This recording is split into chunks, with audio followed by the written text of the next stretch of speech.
Everyone જય શ્રી કૃષ્ણ. કેમ છો? કેમ નહીં? આઈ હોપ તમે બધા મસ્ત મજામાં ફિટ ફાઇન હશો અને હું પણ ફિટ ફાઇન છું.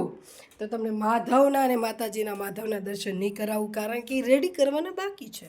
અને માતાજી કેવા લાગે છે લાડુડી અને કષ્ટભંજન દેવ.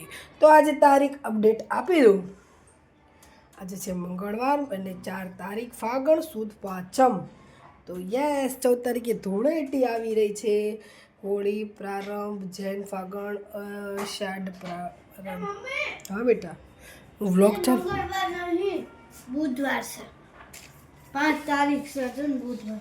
સોરી બેટા સામથી મને યાદ દેવરાઈ દીધું. આજે તારીખ છે 5 ફાગણ સુદ છઠ અને બુધવાર ઇઝ માય ફેવરેટ વાર. બુધવાર તો થોડું બોબડાઈ જાય છે કારણ તમને બહુ મોટું છે. કારણ કે વાગી ગયા છે 11:30. અપડેટ તો તમને ઘરની આપી દઉં. નેન્સી સ્કૂલે અને મોઢું ચડેલી નેન્સી એ અહીંયા અને હું અહીંયા અને ધ્રુવીબેન નાહી ધોઈ અને માધવની સેવા કરી રહી છે. જય શ્રી કૃષ્ણ ધ્રુવી. એ છે ને ખાતી ઊભી થઈને કંઈક વસ્તુ લેવા ગઈ છે એટલે બેટા ખાતા માધવને ન અડાય. એટલે આજે તમને ખબર હું આજે દાજી ગઈ છું. બહુ મોટું દાજી નથી, નાનું એવું છે. રેડ માર્ક દેખાય ગ્રીન ઉપર જે મારી લીટી છે નસ. સુરજ દાદા ઓલવેઝ તપે છે. અને આજે જમવામાં બનાવ્યું છે ચોળી બટેકા વટાણા એવું મિક્સ શાક. લોટ બાંધવાનો બાકી છે. 11:30 થઈ ગયા છે. મારે કપડાં ચેન્જ કરવાના બાકી છે. ધ્રુવીને રેડી કરવાનું બાકી છે. મસ્ત કેરીનું આથણું એ નહીં મેં બોટલમાં ભર્યું છે કર્યું નીચે. બહુ મસ્ત બનાવ્યું છે. તો મસ્ત બનાવીને અત્યારે તો આવી રીતે મૂકી દીધું છે અને બહાર તાજું ખાવા માટે થોડું ભરીને મૂકી દીધું છે. કેમ કે આ કેરી ઓલી કેવી કહેવાય કાગડા કેરી કહેવાય. થોડી ફટાફટ મોટી થઈ જાય. આ તરત અઠવાડિયું ખાવું હોય ને એવી રીતે આથણું હોય. એટલા માટે સમજી જાઓ તમે સમથિંગ ઇઝ તો યસ બેટા શાક થઈ ગયું થોડીક વાર ખમને. એટલે ધ્રુવીને ભૂખ લાગી છે એટલે મમ્મીને મને એમ કહે છે મમ્મી આ સવારની ભાખરી છે ને તો હું ખાઉં એમ. તો સબ્જી બનાવી નાખી છે. રોટલી બનાવવાની બાકી છે. અને વ્લોગ કેવા લાગે છે તો સારા જ લાગતા હશે ને વ્લોગ. તો સારા લાગતા હોય તો કમેન્ટ કરજો.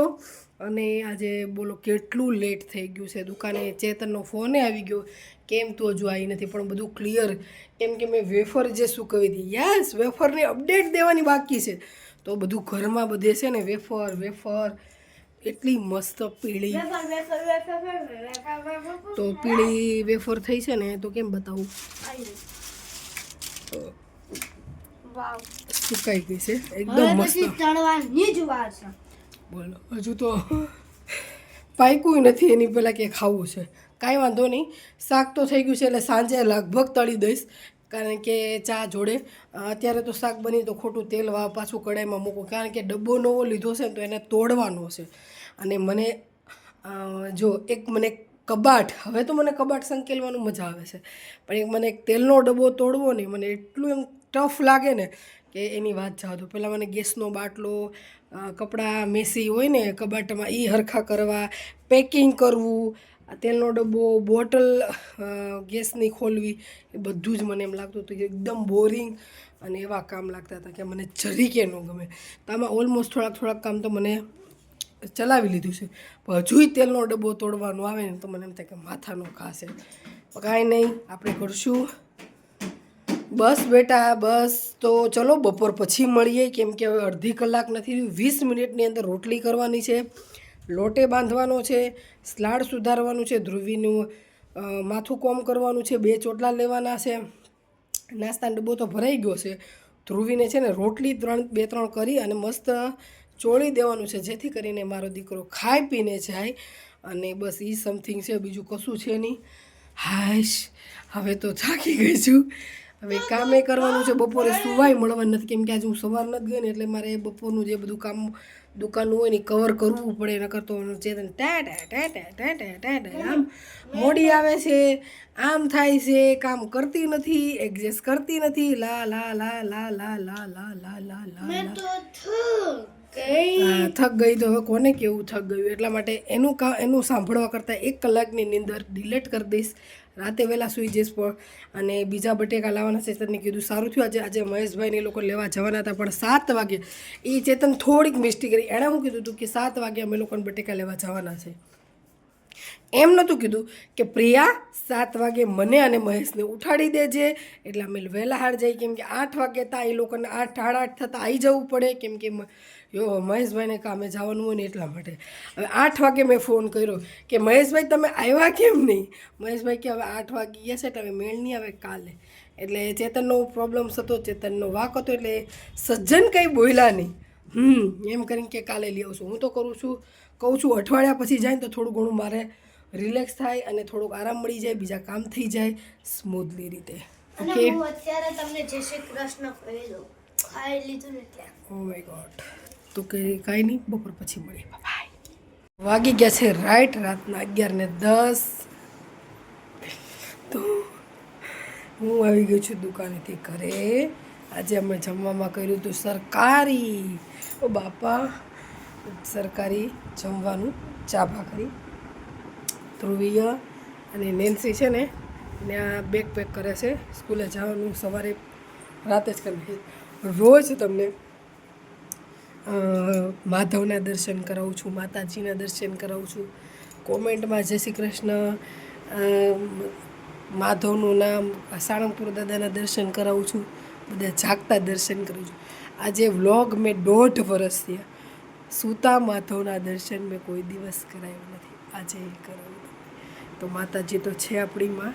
અને જો લડ્ડુ જો સૂઈ ગયા છે.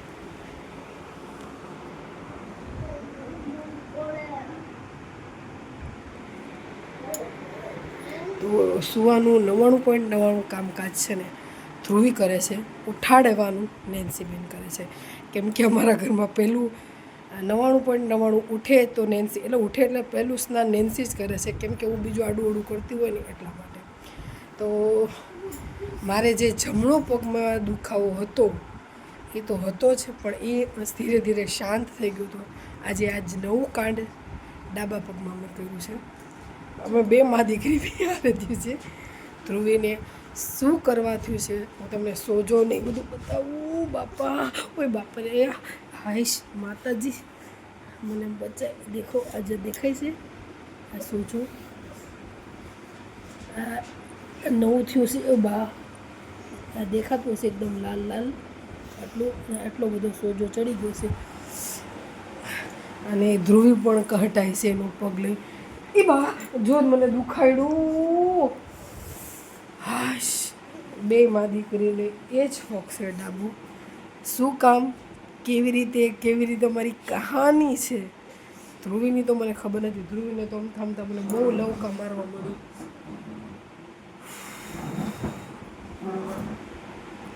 ધ્રુવીને તો અમથા શું છે એની પણ મારી કહાની શું છે હું તમને કાલે કહીશ.